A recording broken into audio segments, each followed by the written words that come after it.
এলাকার মানুষ জুরাইজকে বড় মোহাব্বত করে। জুরাইজ তো অনেক বুজুর্গ। এলাকার মানুষ কাছে যদি একটা ফল ধরে সর্বপ্রথম জুরাইজের জন্য নিয়ে যায়। সর্বপ্রথম ফসল করার পরে ফসলটা জুরাইজের জন্য নিয়ে যায়। জুরাইজকে গাছের দামি ফলটা সর্বপ্রথম জুরাইজকে খাওয়ায়। জুরাইজ বড় আবেদ ছিল, আল্লাহওয়ালা ছিল।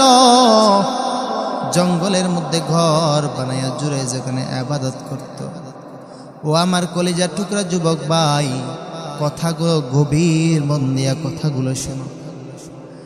জুরাইজ ওই খানকার মধ্যে থাইকে ইবাদত করে। ওখান দিয়ে আম্মা জুরাইজকে ডাকার জন্য আসলো জুরাইজের ঘরের সামনে। আয়েশা জুরাইজ বইলা ডাক দিল, ও বাবা জুরাইজ দরজাটা খোল, আমি তোর মা। ও জুরাইজ দরজাটা খোল। জুরাইজ নামাজের মধ্যে দাঁড়িয়ে আছে। জুরাইজ ভাবতেছে সলাতি ওয়া উম্মি, সলাতি ওয়া উম্মি। এখান দিয়ে আমার মা ডাকে, এখান দিয়ে আমি নামাজে। ও গো মালিক, আমি কি তোমার নামাজ আদায় করব নাকি মায়ের ডাকে সাড়া দেব? ও গো মালিক, আমি কি তোমাকে সেজদা দিব নাকি আমার মায়ের ডাকে সাড়া দিব? ওখান দিয়ে মা আবার ডাকতেছে, জুরাইজ বাবা দরজাটা খোল, আমি তোকে দেখার জন্য আসলাম রে বাবা, দরজা খোল। জুরাইজ জবাব দিতে পারে না, নামাজে দাঁড়িয়ে আছে আর ভাবতেছে। এখান দিয়া মা, ওখান দিয়া মালিকের সামনে দাঁড়িয়ে আছে। পরের দিন মা আবার আসলেন। একই সময় আসা জুরাইজকে আবার ডাক দিলে, ও জুরাইজ আমি তোর মা, বাবা তুই দরজাটা খোল, তোর সাথে দেখা করতে আসলাম, তোকে দেখার জন্য আসলাম রে বাবা, দরজাটা খোল। জুরাইজ পরের দিনও সেম নামাজে দাঁড়ানো অবস্থায়। জুরাইজ ভাবতেছে সলাতি ওয়া উম্মি, এখান দিয়ে আমার নামাজ, ওখান দিয়ে আমার মা, মায়ের কাছে যাইব নাকি নামাজ আদায় করব? যদি নামাজ ছেড়ে দিই আবার আমার আল্লাহ আমার প্রতি অসন্তুষ্ট হইয়া যায় কিনা।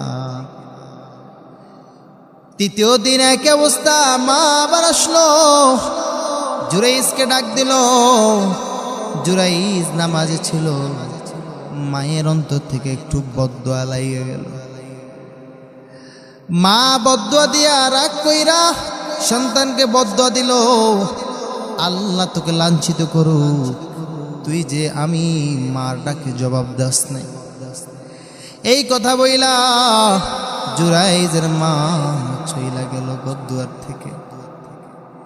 কয়েকদিন পরে ওই গ্রামের একটা মহিলার একটা জারক সন্তান দুনিয়াতে আগমন করলো। জারক সন্তানের ব্যাপারে মানুষ যখন জানতে পারলো, এলাকার মানুষ মহিলাকে নিয়ে সি করতে লাগলো। এলাকার মানুষ মহিলাকে নিয়ে বাজে কথা বলতে লাগলো। মানুষ জিজ্ঞাসা করলো, বলো এটা কার সন্তান? এটা সন্তান কোত্থেকে আসলো তুমি বলো।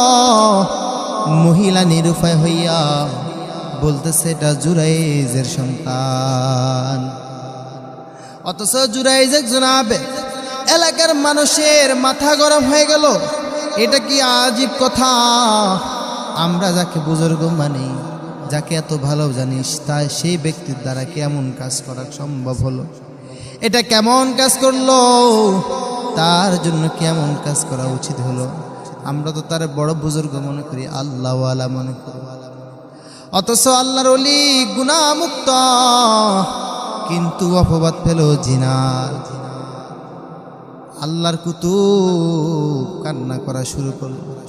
এলাকার মানুষ আসলো, জুরাইজকে ঘর থেকে টানে হেসরাই বার করলো, ঘরের মধ্যে আগুন ধরাইয়া দিল। কারণ তুই এই ঘরে থাইকা ইবাদতের নামে গুনাহ করো। জুরাইজ কান্না করা শুরু করলো মালিকের দরবারে, ওগো আল্লাহ আমি কি অন্যায় করেছি গো মালিক, জানি না যে অন্যের কারণে আল্লাহ আমার উপর এমন একটা মিথ্যা অপবাদ। আল্লাহর কাছে কান্না করা শুরু করলো। আল্লাহর ওয়ালাদের কান্না আল্লাহ তাআলার আরশ পর্যন্ত পৌঁছায়া যায়। আল্লাহ ওয়ালাদের চোখের পানি আল্লাহ তাআলা সহ্য করতে পারে না। আল্লাহ তাআলা ওই নাবালেক শিশুর জবানকে আল্লাহ তাআলা খুলে দিলেন। নাবালেক শিশু ডাক দিয়া বললেন, ও দুনিয়ার মানুষ, ও এলাকাবাসী, শুনো শুনো শুনো, তোমরা জুরাইজকে অপরাধী বানাইও না। আমি জুরাইজের সন্তান না, আমার মা অমুকের সাথে জিনা করেছে, ওই জিনার সন্তান হলাম আমি। ও আমার কলিজার টুকরা যুবক ভাই, ও আমার পর্দালের মা ও বোনেরা, গভীর মন দিয়ে কথাটা শুনো। মায়ের সাথে জুরাইজ শুধু জবাব না দেওয়ার কারণে, ইবাদত থাকার কারণে জবাব দিতে পারে নাই। এই জন্য আল্লাহ তাআলা অসন্তুষ্ট হইয়া জুরাইজকে দেখো লাঞ্ছিত করেছে। শুধু মায়ের বদদুয়ার কারণে আল্লাহ তাআলা জুরাইজকে সমাজের মধ্যে কলঙ্কিত করেছে। আবার সে আল্লাহর বড় হাবিব, বড় বন্ধু ছিল, এই জন্য আল্লাহ অবশেষে তার সম্মানও রক্ষা করেছে। এই জন্য খবরদার খবরদার, মা বাবার সাথে বেয়াদবি করবি না, মা বাবার অন্তরে কষ্ট দিবি না। কারণ যেই মা তোকে বড় মায়া করে, আদর করে, লালন পালন করে তোকে বড় করছে, 10 মাস 10 দিন না খাইয়া তোকে 10 মাস 10 দিন তোকে গর্ভ ধারণ করে কষ্ট স্বীকার করেছে, ওই মায়ের সাথে বেয়াদবি করলে, মা যদি শব্দটাও বলে, তোর জীবন ধ্বংস হওয়ার জন্য যথেষ্ট। এই জন্য বলবো যুবক ভাই, খবরদার, মা বাবার অন্তরে কষ্ট দিও না। আল্লাহর হাবিবকে জিজ্ঞাসা করলো, হযরত আবু হুরায়রা রাদিয়াল্লাহু তাআলা আনহু থেকে বর্ণিত হাদিস, সাহাবায়ে কেরাম বর্ণনা করেন, কিছু লোক আসলো, আয়েশা রাসূলকে জিজ্ঞাসা করলেন, ইয়া রাসূলুল্লাহ, আমার থেকে সুন্দর ব্যবহার পাওয়ার সবচেয়ে হকদার কে? আল্লাহ রাসূল সাল্লাল্লাহু আলাইহি ওয়াসাল্লাম বললেন, উম্মুকা, তোমার মা। তারপরে আবার জিজ্ঞাসা করলেন, অতঃপর কে আমার থেকে বেশি হকদার সুন্দর আচরণ পাওয়ার জন্য? নবী আমার পয়গাম্বর বললেন, তোমার মা তোমার থেকে সুন্দর আচরণ পাওয়ার জন্য হকদার। নবীকে আবার জিজ্ঞাসা করলেন, ওগো পয়গাম্বর, তারপরে কে হকদার? নবী আবার বললেন, তোমার মা হকদার। আবার যখন জিজ্ঞাসা করলো, নবী গো, তারপরে কে আমার থেকে সুন্দর আচরণ করার হকদার? নবী বললেন, আবুকা, তোমার বাবা। সহিহ মুসলিমের হাদিসের বর্ণনা।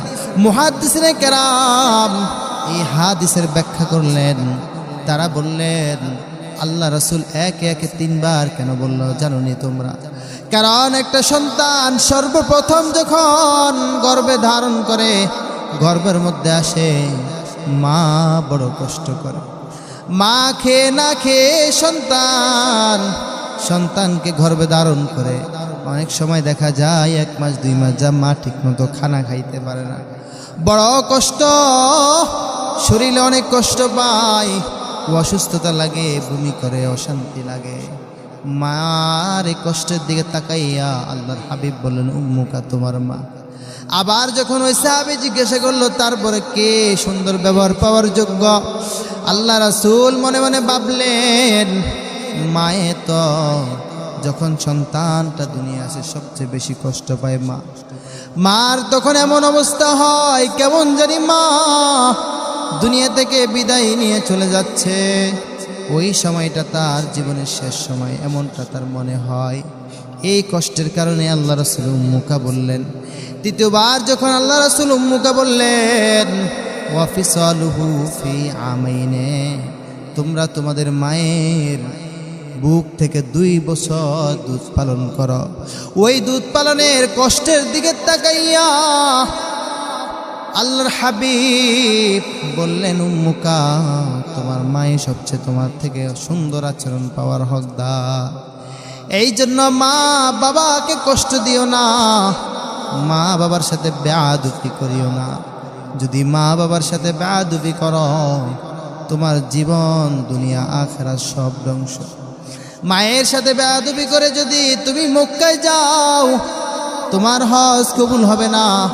তুমি যদি সব কিছু দান করে দাও, তোমার দানে কোনো তোমাকে কাজে দিবে না।